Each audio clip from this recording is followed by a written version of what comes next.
Cadet Jake Murphy burst through the doors of Conference Hall Alpha with all the grace of a runaway freight train, which, considering he was human, was probably an accurate comparison. The assembled alien military brass turned to stare at this walking insurance claim as he stumbled over his own feet, caught himself on what he thought was a railing but was actually Admiral Quo Neth's ceremonial battle staff, and somehow managed to knock over a holographic display of 17 conquered star systems. Sorry, Jake mumbled, trying to straighten the flickering holograms. Traffic was murder, and then I couldn't figure out how to work the lift. And honestly, whoever designed the signage in this place clearly never met a human because we read left to right, not in spirals. And why is everything written in what looks like angry geometry? Commander Vextal, a 7-foot-tall reptilian creature whose species had evolved from apex predators, rubbed his temples with clawed hands. In his 300 years of military service, he had never encountered a being quite like humans. They were simultaneously the most dangerous and most incompetent species he'd ever trained. Yesterday, Jake had accidentally destroyed 3 indestructible combat dummies simply by leaning against them while tying his shoes. Cadet Murphy. Vextal hissed through clenched fangs. Perhaps you could grace us with your attention long enough to learn why every civilized species in the galaxy is currently soiling their environmental suits in terror. Jake plopped down in his seat, which groaned ominously under what the aliens considered impossible Deathworlder bone density. Sure thing, Commander V. What's got everyone's tentacles in a twist this time? Admiral Quo Neth, whose 4 eyes were currently displaying what humans would recognize as a migraine-induced twitch, activated the main holodisplay. The image that appeared made every non-human in the room instinctively reach for their weapons or nearest exit. Warlord Keth'moran, the Admiral announced with the tone usually reserved for reading death certificates, has issued his final ultimatum: surrender all Federation territories within 72 hours, or face complete annihilation. The hologram showed an 8-foot-tall creature that looked like someone had crossed a dragon with a nightmare and given it access to weapons that could crack planets. Keth'moran's ships dotted the star charts like a plague of metal locusts, each one capable of sterilizing entire worlds. Jake squinted at the display, then raised his hand like he was in elementary school. Quick question. Has anyone actually tried just, talking to this guy? I mean, he seems pretty articulate for someone who supposedly just grunts and smashes things. The silence that followed was so complete you could have heard a pin drop in the vacuum of space. The awkward silence stretched until Lieutenant Zara Voss, the Federation's most decorated special operations officer, cleared her throat. Her species had evolved from pack hunters on a world where everything wanted to eat everything else, which made her the closest thing to human-level dangerous without actually being human. Cadet Murphy, she said with the patience of someone explaining fire safety to a pyromaniac. Warlord Keth'moran has conquered 17 star systems. His opening move in each campaign was to obliterate the largest population center as a demonstration. He doesn't negotiate. He doesn't show mercy. He turns civilizations into cautionary tales. Jake nodded thoughtfully. Right. But has anyone actually asked him why he does that? I mean, it seems like a lot of work for someone who could probably just ask nicely and get most of what he wants. Admiral Quo Neth's eye twitches intensified. Kitkoffen, wow. Cadet. This is not a classroom debate about conflict resolution. This is an existential threat to galactic civilization. Our best strategists have calculated that conventional warfare would result in acceptable losses of only 4 billion lives. 4 billion is acceptable? Jake asked, genuinely puzzled. Given that the alternative is total extinction, yes, Quo Neth replied, then immediately regretted engaging with human logic. The tactical display shifted to show the Federation's response plans. Plan Alpha involved orbital bombardment of Keth'moran's flagship using quantum torpedoes that could theoretically punch holes in reality. Plan Beta deployed psionic warfare specialists who could supposedly drive entire enemy crews insane from 3 star systems away. Plan Gamma involved releasing a computer virus that would turn enemy ships' artificial intelligences against their crews. Each plan was more elaborate than the last, involving technology that sounded like it came from the fever dreams of theoretical physicists. The quantum ninjas would phase shift through space-time to appear directly on Keth'moran's bridge. The reality weavers would alter local physics to make his weapons ineffective. The cybernetic assassins would hack directly into his neural implants and reprogram his personality.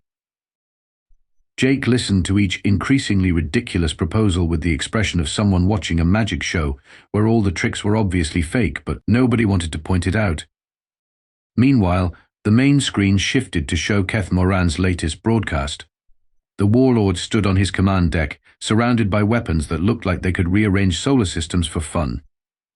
His voice carried the casual confidence of someone discussing the weather while holding the keys to Armageddon. The people of the Federation. Keth'moran began, his voice carrying across subspace with crystal clarity.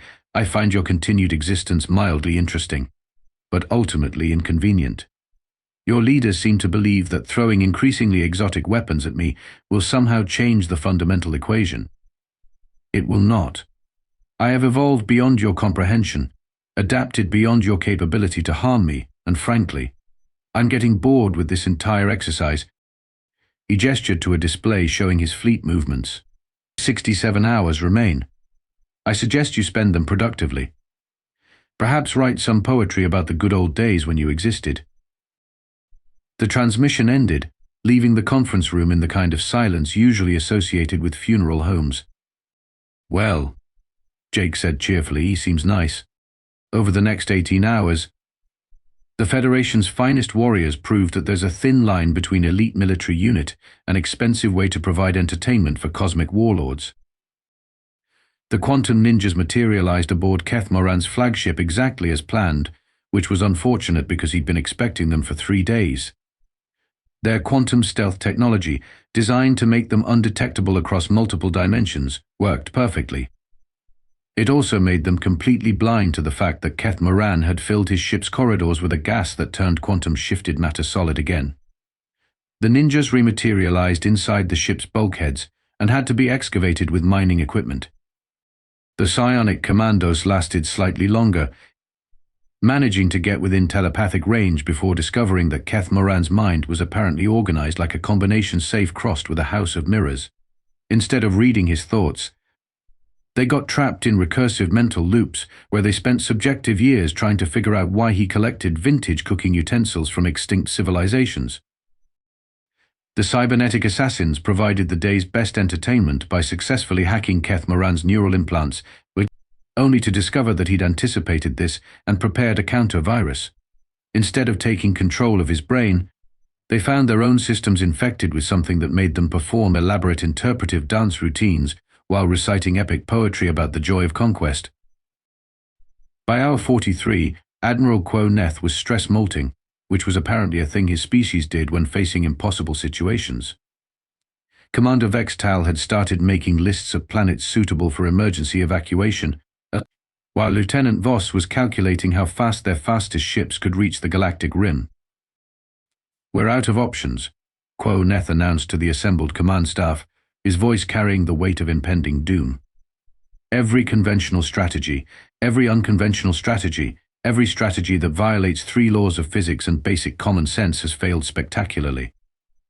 Jake, who had spent the last day trying to figure out how the cafeteria's food dispenser worked and accidentally reprogramming it to produce what tasted like chocolate cake but was technically classified as a Class 4 biohazard, raised his hand again.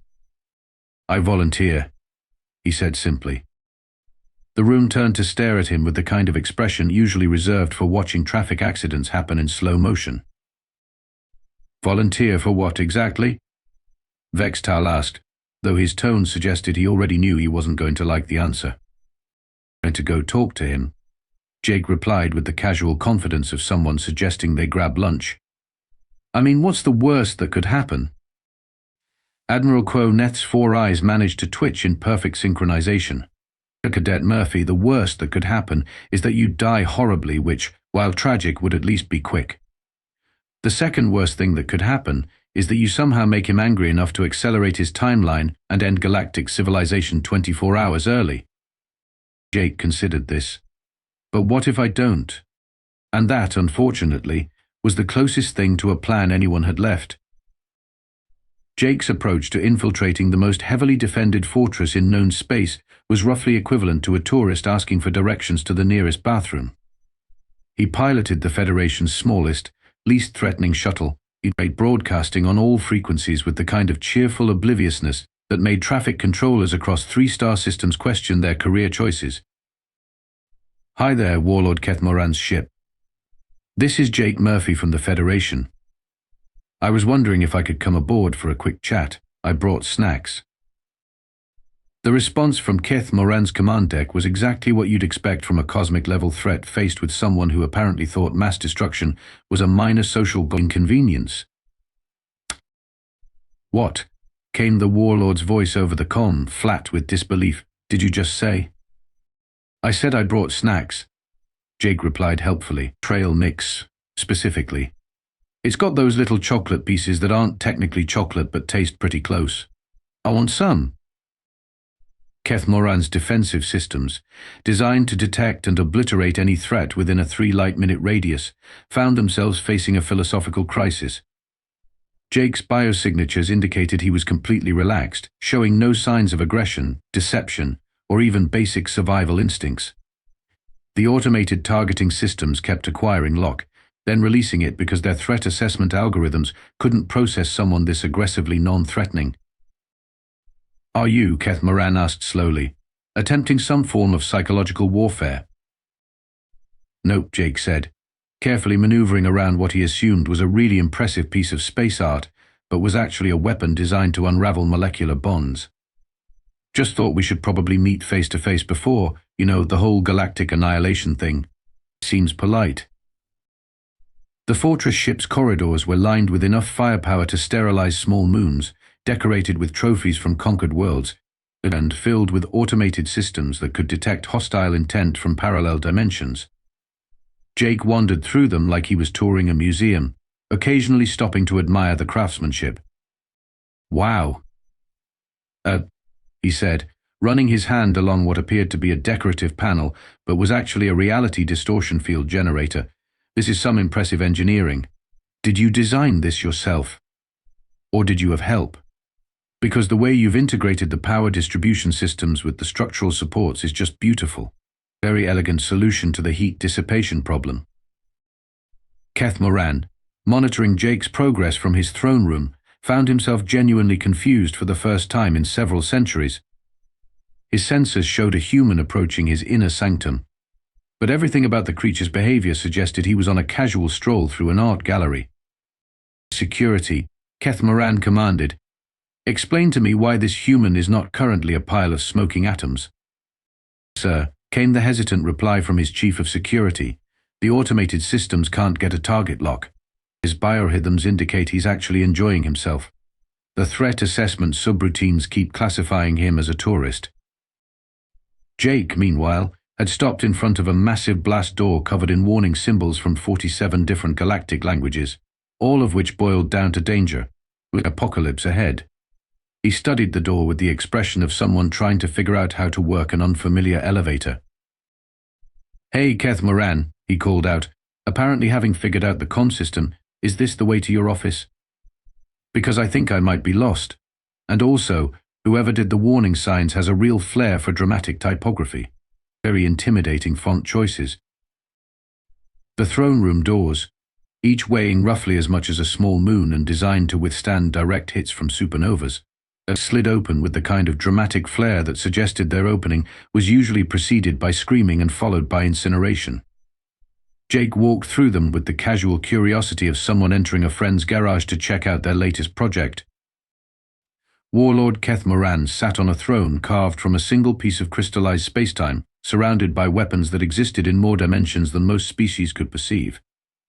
He was 8 feet of perfectly evolved killing machine, with claws that could slice through ship hulls and scales that had been forged in the heart of collapsing stars. His eyes glowed with the accumulated energy of 17 conquered star systems. Jake looked around the room with genuine appreciation. "This is fantastic," he said, walking straight up to the throne without any apparent awareness that he was supposed to be terrified. "The whole aesthetic really works." Very cosmic emperor of destruction meets interior decorator who really understands dramatic lighting. Did you go with a theme, or did this just kind of evolve naturally? Keth'moran stared at this impossible creature who had just complimented his decorating choices.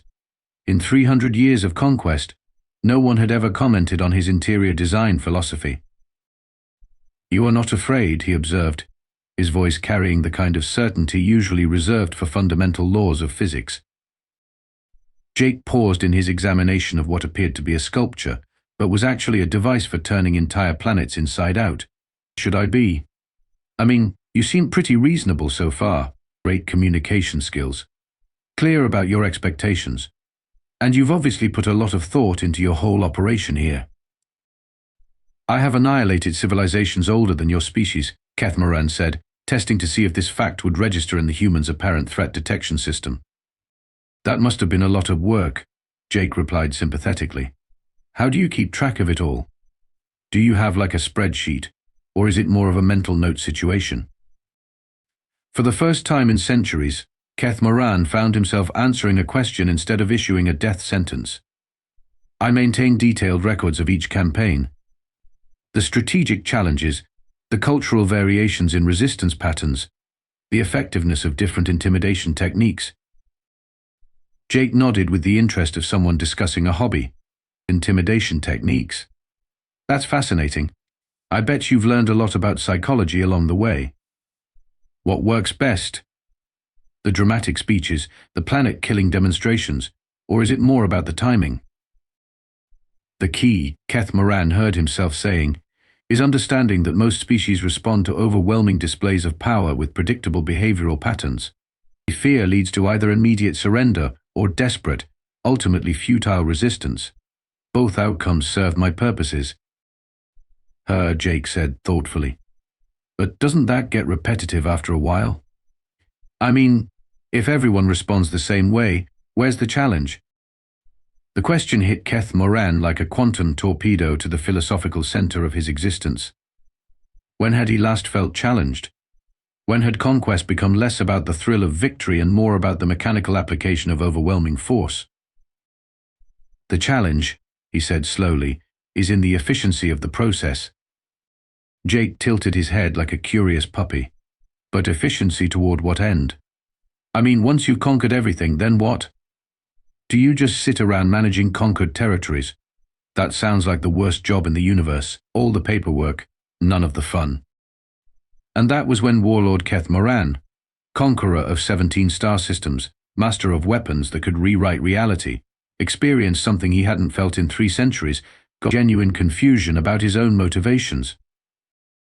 The moment that broke galactic history happened exactly 47 seconds into what historians would later call the most casual conversation about cosmic domination ever recorded. Jake had been examining a reality-warping canon with the kind of innocent fascination usually reserved for particularly interesting rocks, when he turned back to Keth'moran with a sudden thought. "You know what I keep wondering? When do you take breaks? Like, conquering galaxies sounds exhausting. Do you ever just take a vacation? Go somewhere nice, maybe try a hobby that doesn't involve exploding planets?" Keth'moran opened his mouth to explain that apex predators don't take vacations, that the pursuit of ultimate power knows no rest, was that the strong devour the weak, because that's the fundamental law of existence. Instead, what came out was, when would I have time for a vacation? "Well, that's kind of my point," Jake said, settling cross-legged on the floor, like they were having a campfire chat instead of a meeting between galactic civilization and its potential destroyer. "You've been doing this conquest thing for what, 300 years? That's a really long time to stick with any job. Haven't you ever wondered what else you might be good at?" The throne room fell silent except for the low hum of weapons that could unmake solar systems. Keth'moran stared at this impossible human who had somehow turned a final ultimatum into career counseling. "What else I might be good at," he repeated slowly, as if testing the words for hidden weapons. "Sure. I mean, you're obviously brilliant at strategy, you've got great attention to detail, and you really understand how to motivate people. Even if your current method is mostly terror-based, those are transferable skills. You could probably run a really successful business, or maybe get into event planning. You've clearly got a flair for the dramatic. Something fundamental shifted in Keth'moran's expression. For 3 centuries, he had defined himself by what he destroyed. Now this random human was casually suggesting he might be good at creating things instead. "I collect pottery," he said suddenly, the words emerging from some previously unexplored corner of his consciousness. Jake's face lit up with genuine enthusiasm. "That's awesome. What kind? Functional stuff or more artistic pieces?" "Artistic," Keth'moran admitted, feeling like he was confessing to a crime. "From extinct civilizations, mostly. The craftsmanship, the way they captured beauty in simple forms before." He stopped, realizing what he was about to say. "Before you had to destroy them," Jake finished gently. "That must be kind of sad, actually. Appreciating something beautiful, and then having to get rid of it." And there it was, the question that unraveled everything. When had he started collecting pottery from civilizations he was about to destroy? When had conquest become something he did while thinking about what he was losing rather than what he was gaining? "I surrender," Keth'moran said quietly.